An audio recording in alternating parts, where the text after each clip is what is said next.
You are listening to the Faithful Fanatic Podcast, part of the Pigskin Podcast Network, sponsored by DraftKings. Head over to DraftKings.com today and use promo code TPPN at sign up to unlock exclusive DraftKings deals. And I'll drop all the special DraftKings promos later on this episode, but make sure to head over to DraftKings using promo code TPPN at sign up. For today's episode, I have the return of 49ers Super Bowl champion Mike Shumann. Shu, first and foremost, thank you so much for coming on with me today. No problem, buddy. Anytime, and especially after the big win in Chicago. So something positive to talk about.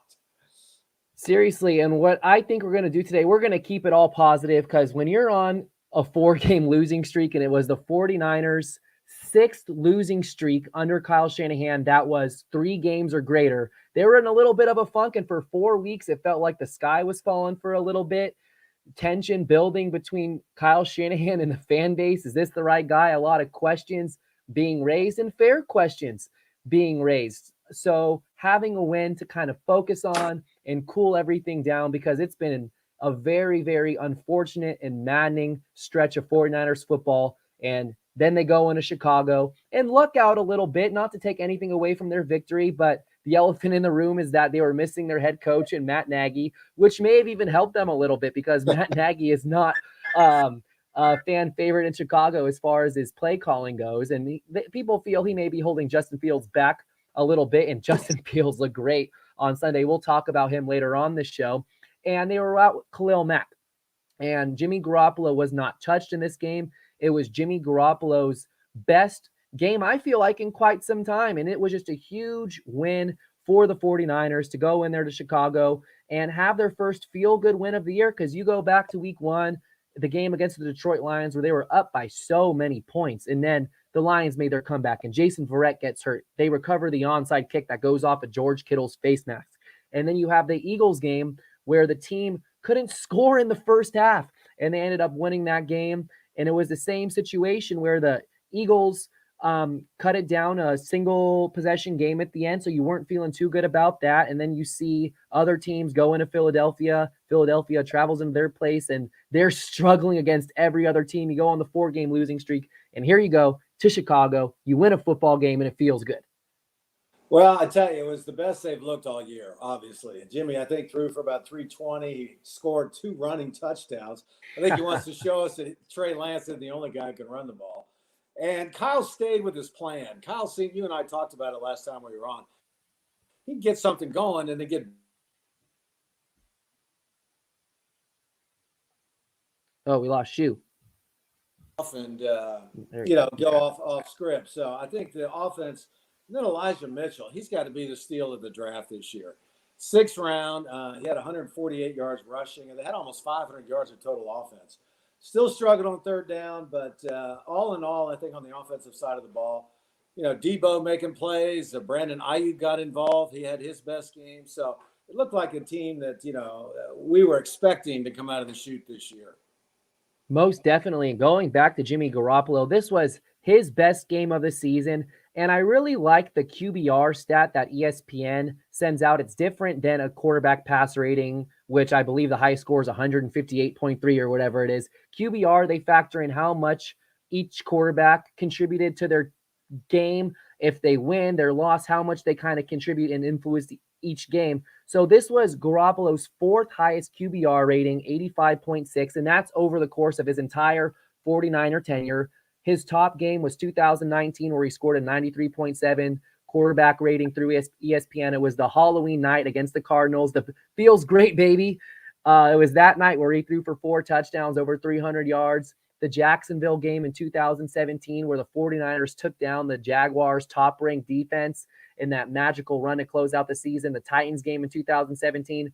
So we saw 2017 like Garoppolo in this game, where he was just playing so freely and with a lot of confidence. He finished 17 for 28, and there was a lot of drops that he had to deal with. His completion percentage should be a lot higher than what it actually was. The 322 yards that you touched on, and he delivered that great deep throw to Deebo Samuel before halftime, which really helped generate some momentum. And of course, Samuel had that 85-yard screenplay to set the 49ers up with first and goal from the 1 yard line. So his passing yards were a little inflated through that sense, but hey, they count, right? So he threw for 322. The 49ers are undefeated when Jimmy Garoppolo throws for over 300 yards during his time in San Francisco. And you also touched on his 2 rushing touchdowns. How about this? Jimmy Garoppolo, 3 rushing touchdowns on the year, more rushing touchdowns than Lamar Jackson. I didn't know that. Good stat. So, no, he's, like I said, he just was playing more freely. I think he felt confident he was back home. Sometimes that can work for you or against you. But it was good to see him play well, So, and all along we have felt, I think both of us, that Kyle's going to stick with Jimmy as long as he's healthy. And I think now you might see him start to work Trey in a little bit more. But I think Jimmy still gives you the best chance to win. And they're not out of it. They're 3-4 now. No, not at all. They're far from out of it. Murray. I think it's Colt McCoy is the backup quarterback there. Yes, he is. So, they can just continue to build on this win. And it seems like, it's amazing what winning does for a locker room. Exactly. So I think however divided it might have been on this quarterback situation, it seems to have brought them all together. And then this week looks like George Kittle, Jeff Wilson Jr., and Robbie Gould back. So, you're getting some reinforcements now on a team that was lacking in a lot of positions. So I think it's looking up. And if they could just kind of build off of this, maybe get into sneaking that wild card spot. Definitely. And it's funny looking at Garoppolo and how that first half went. It was frustrating because the 49ers were moving the ball at will. They were having no problem moving the ball. It was the drops. Trent Williams had a hold that set them back a little bit, but they found themselves having scoring opportunities on all 4 of their drives. All 4 drives ended in a field goal attempt. Joey Sly, who got waived earlier today, was Robbie Gould's replacement, went 3 of 4 on those field goals. And it was just frustrating because you see all the drops, and it wasn't Jimmy Garoppolo's fault that the offense couldn't score touchdowns. He was being held back by his receivers. Of course, the ball placement, you can make that argument that he was throwing behind Deebo Samuel on one of the drops, but these are NFL receivers. Quarterback and receivers need to help each other out. And I sent something out right before that final drive that you have to consider going to Trey Lance just to help generate a spark, because they couldn't find the end zone for the life of them in the first half, which has been the story far too often this year for the 49ers. And sure enough, the moment I tweet that out, I should have waited the final drive. I should have waited because the final 58 seconds, here comes Garoppolo's deepest ball as far as air distance goes this year. Beautifully hit Samuel in stride, gets tackled at the 4-yard line, whatever it was. And then the next play after the timeout, he couldn't hit Samuel for the touchdown. And here comes the second half. The 49ers go on this run. And you touched on Elijah Mitchell being the steal of the draft. Najee Harris, the first running back selected, local kid from Antioch. Here is his stat line rushing wise: 128 yards, 128 carries for 479 yards and 2 touchdowns. That's specifically on the ground, and that's in 7 games. Mitchell has 81 carries for 433 yards, so only about 40 yards behind him, and 5 touchdowns on the ground. Najee Harris has a lot more pass catching ability. He has 279 receiving yards. Mitchell only caught 4 passes all year, so Harris is more well-rounded for sure. But as far as impact, strictly running the football, Mitchell has been the steal of the draft by a landslide. He's producing way more than Najee Harris is on the ground. Harris is averaging 3.7 yards per carry. It's ranked almost 40th in the league, yards per attempt. Elijah Mitchell, 8th at 5.3. Mitchell's picking up nearly 1.5 yards more per carry. Of course, that goes to show the 49ers offensive line, which has been great for the past couple years, run blocking. But Mitchell looks real good. He's a perfect fit. And then it makes you a little more frustrated that he didn't get the ball more in Trey Lance's first career start against the Cardinals. But we're not going down that road today. Yeah. We're keeping it positive. But 100%, Mitchell has been the steal and just a huge lifeline for the 49ers to rely on this year. So he's interesting to watch too. He's like Roger Craig had the high knee movement. Elijah he's kind of shuffles. And it's amazing his instincts, the way he feels, where the pressure is coming. That long run he had, he avoided more tackles and hits. It was just amazing to watch. So he's a fun back to watch, and you love to see these guys that come out of nowhere. I think it's Louisiana Lafayette where he played. And, just goes to show you, it doesn't matter where you play college ball. If you can play football, you can play football. So, and you got to give that offensive line some credit. Jimmy had all day to throw. Yes, absolutely. That was deserve probably credit. the best game collectively those 5 played, all season. So just all kind of worked out for the team as a whole. And it couldn't come at a better time. You're midway through the season. And, now you get back into the division. And you got to win division games. So here on out, that's key for the 49ers to give them a chance to maybe get to the wild card. And talking about the offensive line and the physicality that Elijah Mitchell runs with, he's way up there in yards after contact that he's picking up, way, way up there. And my favorite play was the little rugby scrum to get into the end zone where he took the ball from the goal line, was hit at about the 5, and then here come all the offensive linemen, just their will versus the will of the Bears, and Jimmy Garoppolo comes in and finished it off from behind. I love those type of plays, and it just goes to show that the 49ers were the more physical team on Sunday against the Bears, especially in the trenches. Granted, like I mentioned earlier, Khalil Mack was out, one of the best pass rushers in the NFL. Their safety, Eddie Jackson from Alabama, who's been in the league for a while, very physical. He got hurt early on in that game. But, it's not to take anything away from the 49ers because they've been in the position as the Bears so many times with the injuries that they dealt with. And that's just the NFL this day and age where you have players missing time for COVID. You have coaches missing time for COVID. Players are out far more frequently than they've been in forever since the NFL started, So you catch your breaks and teams catch their breaks against you like the Packers last year, for example, on Thursday Night Football when the 49ers got hit with COVID and their entire team was out, and what could have been a competitive game was completely lopsided, and the Packers win by a blowout, even though Nick Mullins was supposed to start that game anyway. But he had no one to throw the ball to. He had no one to block for him. Trent Williams was out as a close contact with COVID. So that's just the NFL, and maybe they catch a break coming up with Kyler Murray, and we're going to talk about this upcoming stretch that they have momentarily. Let's talk about a cause for concern, the defense, because the Bears had one of the worst offenses in the NFL going to this game. This kid, Khalil Herbert, who began the year as their third string running back, had a pretty good game. He only averaged about 3 yards per carry, but he found some gaping holes, which is a big concern. The 49ers have the 27th ranked rushing defense in the NFL, which is a pretty big fall off. They're missing Javon Kinlaw, who is going to have season-ending knee surgery, which is a big concern.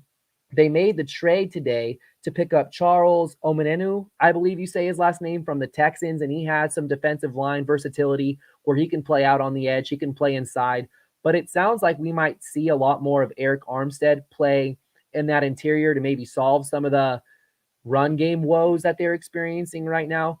How do you feel about that move to pick up a pass rusher, a big one at that, 6'5", 280 pounds, was drafted in the 5th round out of Texas in 2019, has 7 career sacks, none this year, 2 both over the previous 2 seasons, 2019, 2020. He had 16 quarterback hits last year in 15 games, so over a quarterback hit per game. It sounds like the 49ers might have found something. We'll see what he looks like, but at least they're kind of acknowledging their defensive line isn't meeting expectations right now for as talented of a group as it is, and they're trying to do something about it. Well, that was, supposedly the strength of this team. And then when Kinlaw went down, like you said, Eric Armstead's been moving around. I think they'd like to move him inside, like you said, to kind of plug up the run games. And Omenenu? He's, you got to wonder, 6'5", 280, he's a specimen. He has a motor. Why is Texas giving him up? Although Texas has given up a lot. So, but that's a great get if you ask me, because it gives you some depth. D Ford seems to be injured a lot. And, if you just have Bosa coming in there, they can kind of shut it down. So I think it's a great addition. And it's tough on the trade deadline to get offensive players because you have to, like Deshaun Jackson's out there. I might take a chance on him, but offensive players have to learn a new offense. And you just can't do that in a short amount of time. So it takes you 4 weeks almost to get on the same page. Whereas a defensive player, like the kid they picked up, you can just let him go for the quarterback, So, yeah, he's got to learn the defense and the schemes, but it's a lot easier for a defensive player to come in on a trade than an offensive player. So I think it's a great get and, adds a little I didn't think they were going to do much. Kyle kind of hinted that, don't look for a whole lot. So I think what they did get is going to help. And, he's got to pass a physical. And then, he'll be playing Sunday against the Cardinals. So I think that's a great get. And, the defense needs some shoring up. No pass interference calls that I can remember. No pass interference calls, yep. That was a huge step in the right direction. And so, when Charlie Ward, the safety, Jimmy Ward got injured, we'll see where he stands. So, he's kind of the quarterback there in the back. But it was amazing to watch Justin Fields. I just remember him in college and that run he had where he was down, got up, went around the corner, made a move. And I think a lot of people see that and go, if you would have played Trey Lance all season, that's where he'd be at this point in the season. But that's just not what's going to happen here. They've decided to go with Jimmy. And actually, I'm going to mention this. You put out a tweet, might have been 2 weeks ago now, how Kyle doesn't nurture his players. Yeah. Oh, yeah. It's a great tweet. Harbaugh nurtured Alex Smith. That's what I think the biggest differential is between Harbaugh and Shanahan, just their different styles and their philosophies. And I always go back, and it gives me the goosebumps to just kind of watch how Jim Harbaugh treated Alex Smith, the way he spoke from him from day one, even though Alex Smith was chewed up and spit out by all the previous coaches, getting in sideline arguments with Mike Singletary making the comment, you need a quarterback to win football games in the NFL, didn't have a good relationship with Mike Nolan. And from day one, when Harbaugh took over, it was Alex Smith's our guy. We believe Alex Smith is a good quarterback in the NFL. Of course, the NFL is a business. You're constantly looking to get better. I don't hold Harbaugh trying to drafting and then replacing Alex Smith with Kaepernick against him. But the bottom line is that Harbaugh showed from day one he believed in Alex Smith, and him firing him up on the sidelines before games. I miss seeing that kind of player-coach relationship at such an important position like the quarterback position. And, of course, Harbaugh was a quarterback. He related to the players on the field. I just feel like it doesn't matter if you're a youth playing youth sports, a kid playing youth sports, a high school athlete, you want to feel believed in. And it's just always seemed like with Kyle Shanahan, he has these lofty expectations for his quarterbacks, his players in general, does not give out a lot of praise. And I want to say it was Jake Plummer who came out recently and said that with Mike Shanahan, he had a very hard time pleasing him, and he never felt like he was enough to Mike Shanahan. So I thought that comment was pretty interesting, but it was nice to say, to give Kyle Shanahan his credit. There was the video that the 49ers posted after the win of him talking to the guys in the locker room, and he acknowledges Mitch Wishnowsky, who flew in at 7 a.m. His wife gave birth, and he came into the game right after. He shouted out his wife, gave the wife a game ball for having the baby out on time so Mitch Wishnowsky could hold kicks because he didn't have to punt one time. He didn't have to punt. And then you hear him give the game ball to Jimmy, and you could hear it in his voice that Shanahan was proud. He was proud. And I thought that was – of course, there hasn't been a lot to be happy about over the last couple of weeks, but it was just really refreshing to see all of that and to see Garoppolo embrace the game ball, give his little post-game talk. It seemed like the players bought into what was going on and they were involved and happy for one another to kind of put to rest any sort of tension in the locker room regarding should it be Trey, should it be Jimmy. So I thought all that was interesting, but I'm curious to hear your thoughts on my tweet of Shanahan not being nurturing, which was a strong quality I saw in Jim Harbaugh, to the ability to motivate and get the best out of each player. And Harbaugh is kind of, hard-assed, so yeah. It's almost against his nature the way he did that with it. And then Alex had a concussion, if I recall, and then Kaepernick took over. And it happens all the time. And, Cap was on a roll, so he stayed with him. But he nurtured both of them, so they pulled for each other. And I think you're seeing that with Jimmy and Trey. But Kyle just, and as Jake Plummer mentioned, Mike Shanahan was tough on him. So we talked about this. Kyle probably wasn't nurtured by his dad, so yeah, he doesn't know how to nurture. But you also have this, Kyle wasn't taking any accountability. Finally, after that fourth loss, he stood up and said, it's on me. And then to, put Ayuk and the different players in his doghouse, this public bashing of players, we didn't have social media back in the day.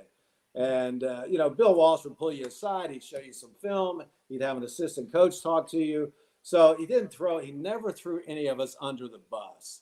Yep. And that's what I don't like about what Kyle was doing with Ayuk, on social media, So take the guy aside, tell him what you want out of him, Tell him what you're not seeing, what he needs to do, and let him work on it and not be, And then when Ayuk caught that, it was either a 2-point conversion or a touchdown. Jimmy came up to him, and Ayuk just walked away from him. So I don't know what's going on between those two, but it was pretty telling, and I'm not sure what's going on there. So, but I think Kyle maybe learned a little something in that 4-game losing streak also. And you saw it, like you said, in that post-game rant that, he dropped about 10 F-bombs in that thing. Yeah. But he was just so excited. It kind of brought the team back together. You and I have talked about, and Trey might not have been Kyle's guy. And then you watch Mac Jones against the Chargers just go up and down the field. That's got to be driving him crazy too. So with that said, maybe he's learning a little bit how to be a head coach and not an offensive coordinator. So we'll see as we go from here. But I think just keep your business in-house, and let, guys like you, like Grant, let them throw the seeds out there and then let people react. You just don't need the coach saying this stuff in public. So definitely.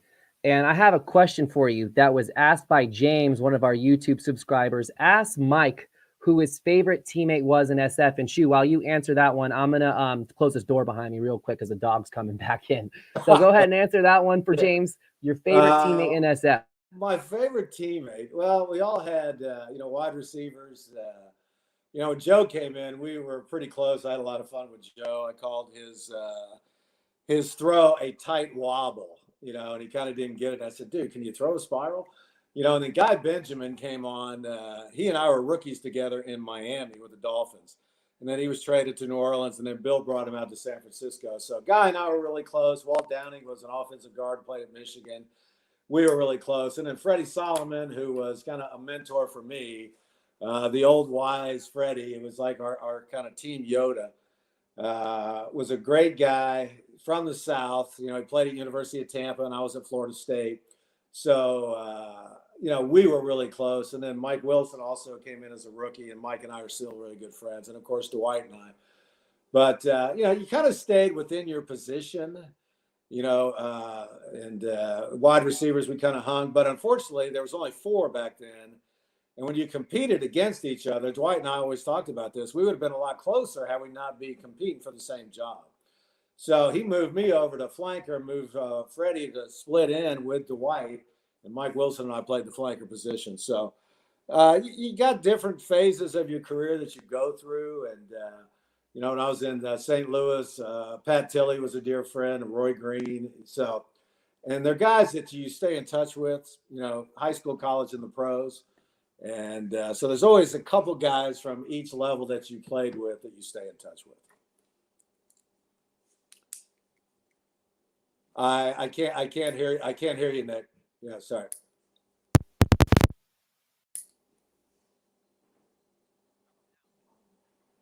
We've lost our sound here.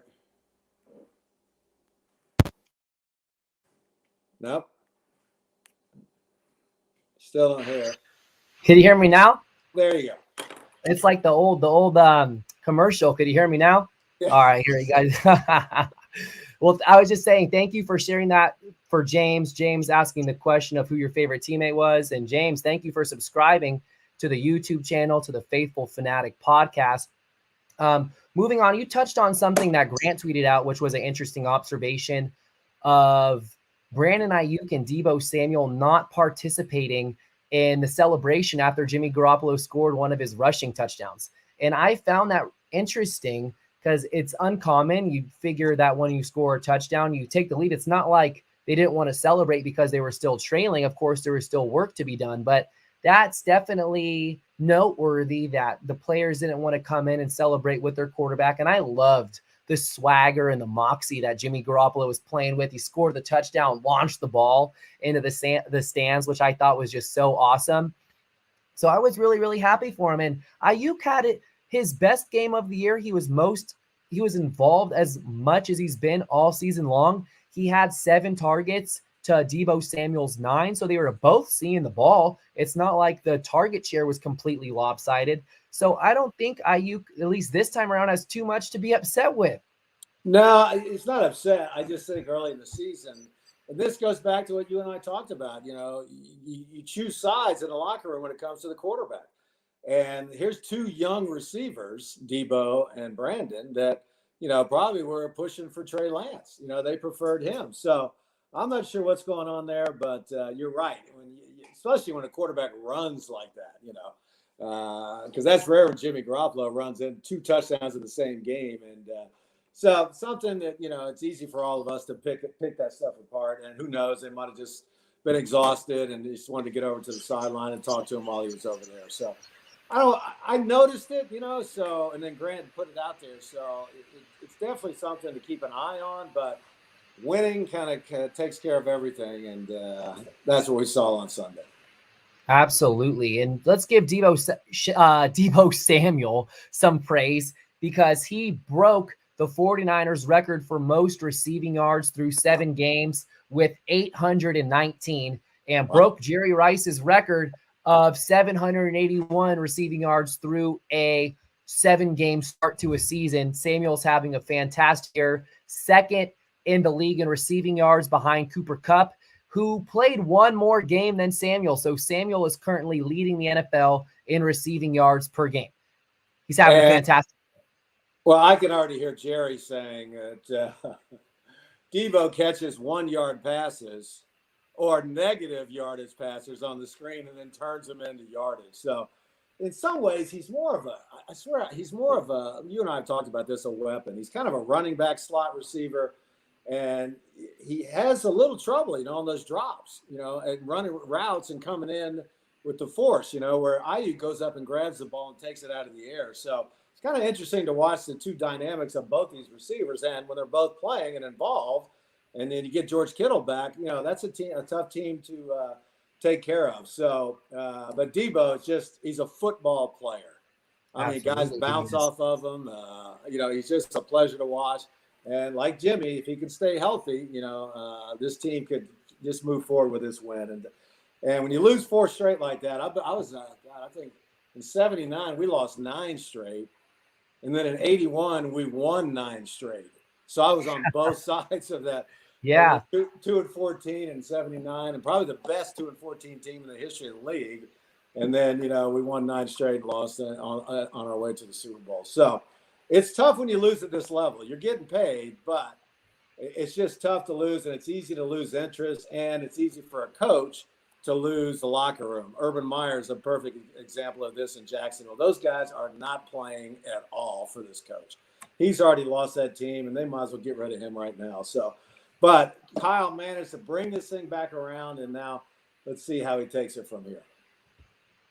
Absolutely. And we talk about how the 49ers picked up a win at such an important time, snapping their 4-game losing streak and really just providing new life, a new outlook on the season. And you just take any win you can get when you've lost 4 games in a row, and they have a very important stretch coming up. And this is a great time to drop our DraftKings Sportsbook promo for the week. The Arizona Cardinals are on deck. They're up next. There's no line out just yet because Kyler Murray's status for the game is unknown. So Las Vegas hasn't released the line yet. Kyler Murray may not play because of the injury he suffered against the Green Bay Packers. But this is why you need to know the DraftKings promo. If you go to DraftKings right now using promo code TPPN and you place a $5 bet on any team to win their football game, a $5 bet on any team to win their football game, and that team wins, you'll receive $200 in free play. So a $5 bet being placed on a team that wins will result in $200 in free play using promo code TPPN. Let me share this for you guys nice and big. Promo code TPPN. DraftKings is the official sports partner of the NFL. If you do not have DraftKings Sportsbook in your state yet, DraftKings will not leave you empty-handed. Everyone can play for huge cash prizes all season long with DraftKings Daily Fantasy Sports, and DraftKings gives away the shot at millions of dollars for free for first-time players. So download the DraftKings app today using promo code TPPN, and remember, a $5 bet on any team that wins will net you $200 in free play.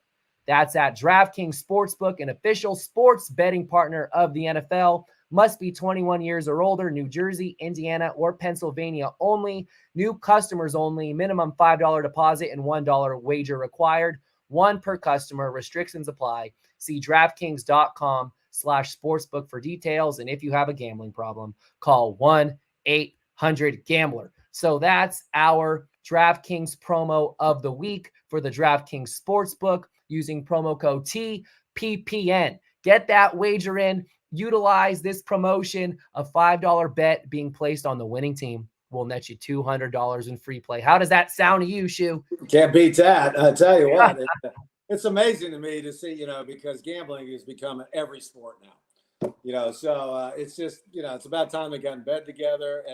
But what makes me sad, though, is Pete Rose.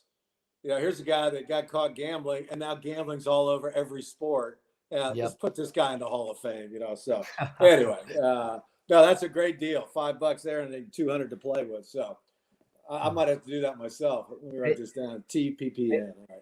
It breaks my heart. Well, we're out here in California, so we have different exclusive offers. Yes. And I'm just waiting. I'm waiting for the day that sports gambling's legal in all 50 states. I think that day is coming up soon when you consider what else has been legalized over the last couple of years, and it's legal in other states. So it's just a matter of time, because this is a great, great, great promotion. But if you're like me, you're like Shu, you're out here in California, which I'm sure most of you are, you can still unlock exclusive offers using promo code TPPN. Let's talk about this upcoming streak for the 49ers. Again, this is a huge win. Their football odds, their percentages of making the playoffs with the win against the Bears went up 14%. So 14% higher than they were last week. They have a legit shot to get into the playoffs as a 7 seed, maybe even the 6th seed, depending on how this upcoming stretch of football games go. It starts with Arizona, who may be without Kyler Murray. You play the Rams on Monday Night Football. And Kyle Shanahan has a ton of success against the Rams. He swept them 2 consecutive years in a row. Then you go to Jacksonville in what should be, I know you hate the word guaranteed win. You're an NFL football player. There's no such thing as a guaranteed win. But you got to like your chances going up against the Jaguars and what they've been dealing with. And then you play the Vikings, which could be the game that carries the most weight as far as the 7 seed goes, because the Vikings are right in that conversation. The 49ers got some help last night with their loss to Dallas, or 2 nights ago now. And then you play Seattle. If you can win 3 of your next 4 and somehow go into Seattle for Sunday Night Football early December with a winning record, that would be huge. But they have an opportunity right now to go on a little bit of a run, and maybe they'll catch a break and play a Cardinals team without Kyler Murray. Well, they're a completely different team without him, obviously. Colt McCoy stays in the pocket, doesn't move around much. And, he just makes so many plays. I think that's a game they can get. Now, the Rams Monday night, is that at Levi or down It's south? at Levi's. It's at Levi's. So there's another one that they could possibly get. But you get those 2 games in a row in your division, which is huge. It'd be easy to let down in Jacksonville, right? You beat the Cardinals in the the trap game. We'll walk over them. Then you can go down there and then stink it up. So, and then like you said, Minnesota's huge for the wild card at the end. So probably the key stretch of the entire season right here. Absolutely. And it'd be interesting to see. I just can't even imagine the Cardinals without Kyler Murray. I had to look up who the backup was. I'm like, Colt McCoy. Colt McCoy. So he's a player, though. He's a veteran player. And he beat the Seahawks last year with the New York Giants. That's right. So he can play. So you just can't relax just because Kyler's not playing. Now, I thought Kyler was out, so he's questionable. If they were smart, they'd leave him out this game to have him for the rest of the season. Absolutely. But that's an interesting stretch. And, 3 of the 5 are within the division. And at this time of the year, you've got to win your division games, So that's what they're looking to do, taking them one at a time. And it'll be interesting. The Rams picked up Von Miller. And so the Rams are building through trades and veteran players, while the 49ers are trying to do it through the draft. And there's an argument with either one of them. If you want to win right now, and the expectations in pro football now are, you don't develop players anymore. We got to win right now. And that's why people want to see Trey out there. So it's going to be interesting, and somehow, in some way, they get around the salary cap. Well, they took on Von Miller. He was owed $9.7 million, and the Broncos are paying $9 million of that. Exactly. So, I saw that. That's a great get for them. So I hope Parak is watching this show. So, but Sean McVay's willing to bring those players in for the outside, because you can also mess up a locker room with that. Whereas, the 49ers kind of stay in-house. So 2 different ways to go about it, and we'll see at the end how it works out. But I'd say right now the Rams, I said at the beginning of the year, maybe the Super Bowl favorites in the NFC. Mm-hmm. And so we'll see what happens from there. But they're a tough team to beat. That defense is unbelievable. And that might be a game where you see Trey Lance a little bit to offset maybe the pressure they're getting from the defense. So important stretch, got to win within a division. And it's just fun now because we're excited again. 3 weeks ago, we talked. Man, I can't even begin to fathom what things would be feeling like right now if they lost to the Bears. They lost. That was every game from here on out is a key game of the season. But huge. That one was huge. So go on the road and beat a team like that. It was almost gave it away in the end. So the 49ers still struggling on third down. I think they lead the league in red zone. 15 out of 19 they scored. But Jimmy Garoppolo is the most efficient quarterback in the red zone in the NFL. But they're 4th in attempts in the NFL in the red zone. So that's a little deceiving there. But a lot of things they cleaned up. And I think, like we talked about, that was a team we thought we were going to see at the beginning of the season. Well, yeah. And what's encouraging, and this is something that you acknowledged earlier in the show, as they come in this stretch of the most important football games of the season comes up, it's right around the corner. I mean, come on, you got 3 of the next 5 games are division games. You have a conference game with the Vikings, which could have wild card implications. Hopefully you can take care of Jacksonville. But what's nice about this stretch is you have the reinforcements on the way that you were talking about. Right. You have George Kittle, who's returning off of his calf injury, hopefully sooner rather than later. Will he play this week? Who knows? His practice window has opened up, though, and that's encouraging. You're going to get George Kittle back sooner rather than later. He hasn't had a huge impact receiving-wise this year, but he's George Kittle. He's a huge threat, and we saw in the Packers game, he steps up in big moments during that what could have been Jimmy Garoppolo's game-winning touchdown drive. He caught that ball on third down, had defenders flying all over him, similarly how we saw the Saints in 2019. You have Jeff Wilson Jr. coming back, who I feel like will really help out this offense to give a little thunder and lightning with Elijah Mitchell, the speed guy who also runs for power. Yeah. I love Jeff Wilson Jr. Hopefully he transitions back to playing well, and there's no hiccups with his recovery. His practice window is open. Robbie Gould, of course, doesn't have the big leg like Joey Sly, but he's nails within 40 yards, and you need those 40-yarders to be consistent. And I can live with, having to go for it on 4th and 3 from the 38-yard line because your kicker doesn't have a strong enough leg. That's okay. Azeez Al-Shaair, the second best linebacker on the team. Maybe that might be a little bit of a hot take alongside Dre Greenlaw. Fred Warner's obviously number 1. Azeez Al-Shaair, the second leading tackler. He stepped up great for Dre Greenlaw, who should also be returning in the coming weeks. So there's a lot falling in place for the 49ers. It's all about just continuing to establish this identity as a run-first team like we saw with Elijah Mitchell in the run game. Jimmy Garoppolo needs to build off of this performance. He has to string a couple of these games together in order for this team to make a serious postseason push where, maybe they can even get as high as 5, 6. No, probably the 5 is a little. That's the first wild card spot. That might be too lofty. But the 6th spot, you never know. So this is a very, very, very important stretch of games coming up, and we'll see what happens. Well, I think you mentioned it too. Kyle's offense is run first and then play action off of that, and he stayed with it. He seemed to be getting off track, and I don't know. It's almost like he was bored or something. And I know you've been a big proponent of Jimmy being the quarterback most of the year. So you're one of the few that hung on him, and he kind of showed it. I've been pushed to the limit a couple times. No, I know. I'll admit. Like you said, he's got to string a couple of games like this together. And I think this might be the only second time he's played more than 7 games in a season. It is. Yeah. So we got to keep him healthy. He was limping a little bit after one of those runs, but that calf is probably, he was going on adrenaline there. So a lot to look forward to. key stretch in the season, and we'll kind of find out what the 49ers are all about. And seems like everybody's kind of back on the same page. Ayuk, is back in the mix. You bring Kittle back.